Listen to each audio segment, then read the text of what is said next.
A nagyrévi angyalcsinálók, avagy közismertebb nevükön a Tiszazugi méregkeverők egy 26 nőből és 2 férfiból álló csoport volt, akiket azzal gyanúsítottak, hogy 1911 és 1929 között 45-50 embert, valamint nem megerősített információk szerint további 300 főt mérgeztek meg. Egy elképesztően szörnyű magyar vidéki sorshelyzet, ami egyetlen ember határtalan önbíráskodásából indult el. Ismerjétek meg a teljes történetet.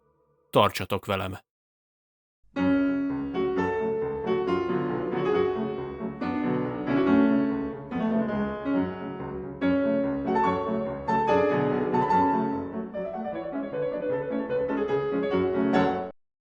Fazekas Gyuláné Olá Zsuzsanna egy középkorú bába volt, aki 1862-ben született Nagyréven, és 1893-tól említik őt a források már úgy, mint hivatalosan is tevékenykedő bába, aki szülészettel kereste a kenyerét. 1900-tól már gyógyítással is foglalkozott.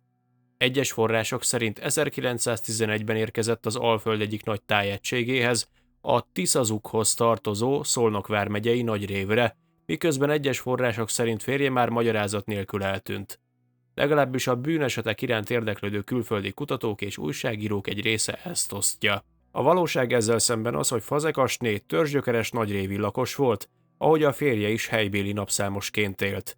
3 gyermekük élte meg a felnőtt kort. 1911 és 1921 között 10-szer állították bíróság elé Fazekasnét illegális abortuszok végrehajtása miatt, de a bírák rendre felmentették, abból hetet az ügyvédje közreműködésével, a többinél pedig a bíróság nem tudta megállapítani, hogy az abortusz támogatásának vágyában a bába tényleg bűnös volt-e. Senki nem volt, aki ellene akart volna vallani. A tiszazugi méregkeverők esetét, hogy mélyebben megértsük, fontos tudni, hogy a bába alapvetően milyen tevékenységet látott el egy település életében. A bába felelt a községben a terhes gondozásért, a járványszemléért, a halottkémi feladatok ellátásáért, halottmosásért, érvágásért, magzatelhajtásért, piócázásért, főlyukasztásért, jóslásért, körülmetélésért, a kenésért, ami igazából testmasszázs volt, a nemi problémák kezeléséért és tanácsadásért, állatgyógyításért, a keresztelőért, az avatásért, a megesett lányok felkontyolásáért. Tehát orvos és patika hiányában minden betegséggel őt keresték a lakók, még a mentális problémáik miatt is, de az sem volt ritka, hogy a családi problémák, veszekedések, házasságon belüli erőszak, családi erőszak esetében is ők adtak tanácsokat az áldozatoknak, illetve kezelték őket. Magyarán egy bábának a 19.-20. században biztos megélhetése volt, és rendkívül bizalmas hivatásnak számított a munkája. Ismerte minden család titkát, és könnyedén hozzáférhetett minden nemű érzékeny információhoz. A bába ezért is egy sokkal szabadosabb életmódot élő asszonynak számított, neki ugyanis nem volt érdeke az sem, hogy jó helyre házasodjon. Gond nélkül fent tudta tartani magát, nem kellett érdekházasságra lépnie. A korszak bábáira még a szabados szexuális felfogás is ezért lehetett jellemző. Kedvére tarthatott magának szeretőket, de akadtak közöttük házas asszonyok is. A bábák jellemzően kívülálló, deviáns viselkedésük miatt választották ezt a pályát, magatartásuk miatt kilógtak az akkori társadalmi normák kereteiből. A magzatelhajtás egy gyakori foglalatosság volt, ugyanis a megesett lányok számára nagy szégyen volt, hogyha házasság előtt várandósak lettek. A paraszti társadalom ezeket a lányokat megvetette és nem fogadta be. Ezért a bába az igényekhez igazodva, nem nagy dobra verve elvégezte a munkát, mert ha ő nem vállalta el a beavatkozást, akkor az érintettek vállaltak egy hosszú utat is akár egy másik bábához. A bábának tehát nem csak tekintélye volt és követhetett el bizonyos normasértéseket vizsgálatok és kezelések során, de presztízs kérdés is volt számára, hogy amit a község lakói várnak tőle, azt megtegye. Az akkori magyar társadalomban a 10 éves mennyasszony leendő férjét a családja választotta ki, és a mennyasszony kénytelen volt elfogadni szülei döntését. A kényszerű házasságból nem volt menekvési lehetőség. A vállás még akkor sem volt megengedett, ha a férj alkoholista vagy bántalmazó volt, ugyanis az akkori magyar társadalomban, de különösen a nem értelmiségi körökben a vállás az egy szégyennek számított, leginkább a községek, falvak életében. Fazekas Gyuláné bába, mint helyi lakos, könnyedén elfogadtatta magát a lakossággal, így hamar a bizalmába férkőzött minden háztartásnak Nagyrévben. Bábaként ő maga is foglalkozott emberek és állatok gyógyításával, hiszen Nagyrévre egyszer jött ki hetente orvos, állandó pap nem volt a községben, és patika sem működött. Ha orvosra, a gyógyszerre volt szükség, ami meghaladta volna alapvetően a bába képességeit, ahhoz utazni kellett volna. Így kizárólag Fazekasnéra hagyatkozhattak a lakók. A bába a községben szintén foglalkozott ember- és állatgyógyítással, kenéssel, valamint magzatelhajtással, amit korabeli kifejezéssel élve angyalcsinálásnak neveztek. Több beszámoló szerint férfiakhoz is hívták ki, de ugyanakkor jóslással és ráolvasással is foglalkozott.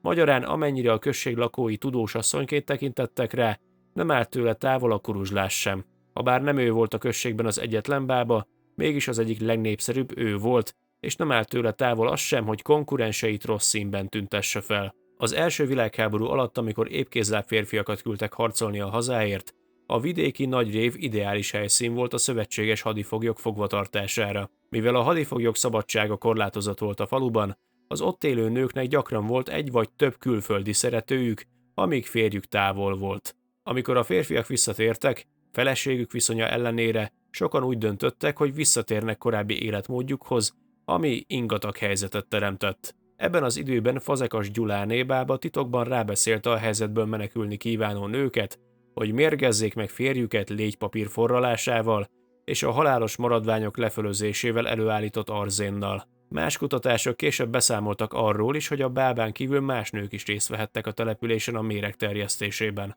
Az indítatás első körben a nem kívánatos férjektől, vagy a túlságosan teherré váló szeretőktől való megszabadulás állhatott a háttérben, de ez kiterjedt arra is, hogy azokat a férjeket ölték meg, akiket a harcban szerzett sérüléseik vagy egyéb betegségeik miatt ápolni kellett, és egyre inkább teherré váltak a családjaik számára. Olyan eset is előfordult, hogy valaki az öröksége megszerzése miatt mérgezte meg a saját szüleit, illetve a potenciális örökösöket. De olyan is előfordult, hogy a szülő a kezelhetetlenné vált gyermekétől így szabadult meg. A korszakban ugyanis több falu is azzal a problémával küzdött, hogy a lakók többsége mély szegénységben élt.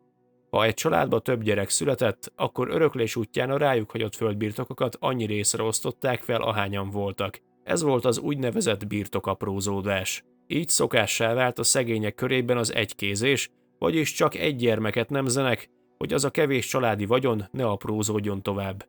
Nagyréven és környékén ezt a fiúgyermekek megmérgezésével oldották meg. Móricz Zsigmond a Nyugat folyóiratban 1930-ban helyiek visszaemlékezése alapján a következőket írta a bábáról. Gyerekáldás fenyegetett. A háború után kiéhezett világot áradattal környékezte a jövő ivadék. Jött a bába. Mit kínlódsz vele? És az életeket hajnal előtt az éjféli sötétbe vezette. Egyszerre zsákmánya lett az egész falu asszony népe, és ő 3-szor evett húst naponta abban a faluban, ahol legfeljebb disznóöléskor zabálják tele magukat az emberek. Mint egy véresfogú keleti bálvány járt kövéren, habzsolva, vidáman, hasát verves, halálra ítélve betegeket, bénákat, a rossz erkölcsűeket. Valóságos népi ítéleteket tartott, erkölcsi ítélettel sújtotta az életre nem valókat.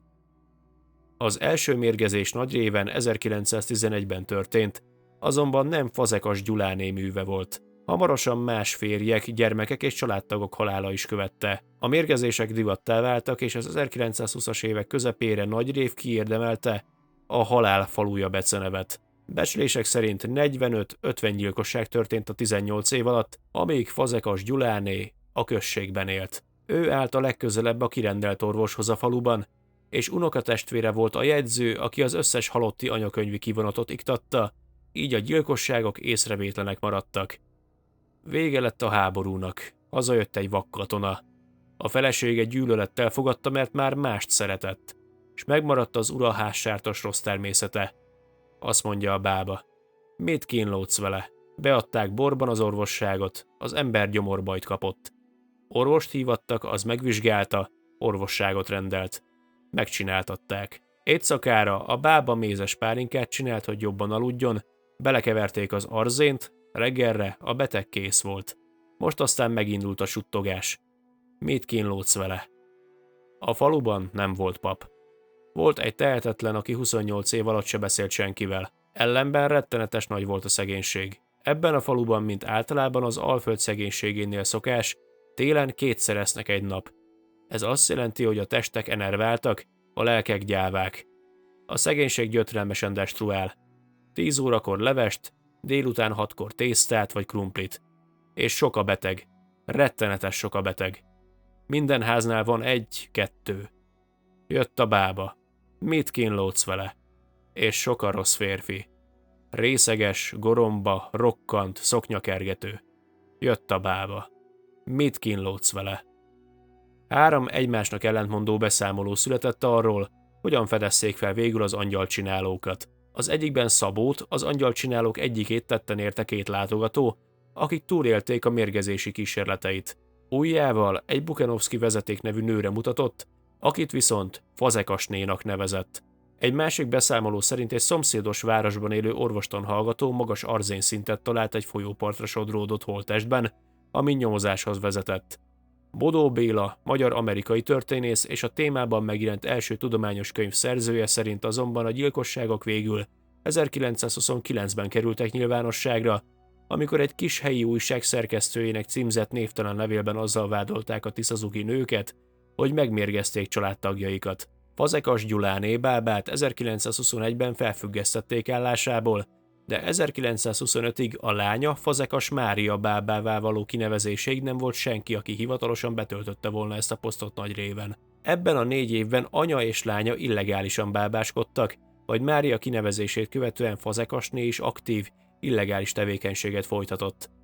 Fazekas Gyula 1928-ban hunyt el, szívgyengeségben. Ekkor kezdett erősödni a pletyka, miszerint a bába még a saját férjét is megmérgezhette. Sőt, a községben már évek óta keringett addigra egy pletyka, miszerint Fazekasné az egyik fiát egy gazdag özvegyasszonynak szánta, akinek a férjét a bába mérgezte meg. 1929 nyarán fogták el Fazekasnét, bűntársai, akik mind részt vettek a mérgezésekben, rávallottak, majd visszavonták a vallomásaikat, hogy a hatóságokkal együtt működve hagyják, hogy a bába szabadon védekezhessen. A nyomozók ugyanis abban bíztak, hogy Fazekasné a fenyegetettsége miatt felkeresi a szolgáltatása korábbi igénybevevőit, valamint azokat az embereket, akik még tartoznak neki. A bába természetesen abban a hiszemben volt, hogy a többi asszony, akik a mérgezésben részt vettek, tartják a hátukat neki, cserébe, ha rövid időn belül kiszabadítja őket, mert ha nem, akkor Fazekasné ellen rövidesen mégis vallani fognak. A bába kétségbeesésében megpróbált pénzt szerezni kölcsönben néhány lakótól, és azzal riogatta őket, hogy ha nem segítenek, akkor azt fél Nagyrév érezni fogja. Az akciója nem járt eredménnyel. 1929. július 19-én délelőtt 10 órakor Fazekas Gyuláné Olá Zsuzsanna öngyilkosságot követett el. 2 csendőr, amikor felkereste az asszonyt, nátriumhidroxidot, népi nevén marólúgot ivott. A csendőrök és a hozzájuk tóduló kíséret, a községi halottkém is hiába próbálta tejjel itatni Fazekasnét. Összezárta az állkapcsát, és nem engedte, hogy megmentsék. A helyszínen meghalt, míg bűntársait elítélték. 28 gyanúsítottra tudtak rábizonyítani 162 gyilkosságot, azonban az áldozatok tényleges számára nincsenek konkrét adatok. Csupán becsülik, hogy a valóban megmérgezettek száma eléri a 300 esetet is. 1929 és 1931 között 12 tárgyalást tartottak az ügyben, és szándékosan nem hozták azokat összefüggésbe egymással, hogy a sajtó a Fazekasné ügyhöz ne kapcsolhassa a dolgot. A perekről mindezek ellenére Móricz Zsigmond újságíróként részletesen beszámolt a Nyugat folyóiratban. 6 halálos ítélet született. Abból 3-at hajtottak végre akasztás útján, 2 elítélt esetében életfogytiglanra, egynél pedig felmentésre módosult az ítélet. A többi elkövető pedig 5-től 10 évig terjedő szabadságvesztést kapott. Nos, ennyi lett volna ez a kis videó. Hogyha tetszett, akkor kérlek lájkold, és ha még nem tetted, iratkozzál fel a csatornára, kövesse minden közösségi oldalon, Facebookon, Instagramon, TikTokon, és ha szeretnél támogatni, akkor azt a YouTube csatorna tagsági felületén keresztül, illetve szuperköszönet formájában is megteltitek.